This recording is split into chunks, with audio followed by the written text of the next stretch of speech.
How to join groups on Cake. Hello everyone, welcome to another tutorial. In this video I'll show you how you can join groups on Cake. So if this is your question, make sure you watch to the end.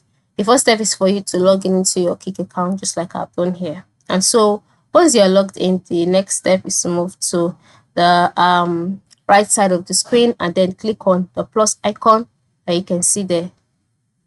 Once you've done that, you'll see a number of options such as find people, scan a kick code, start a group, public groups, meet new people. Just go ahead to click on public groups.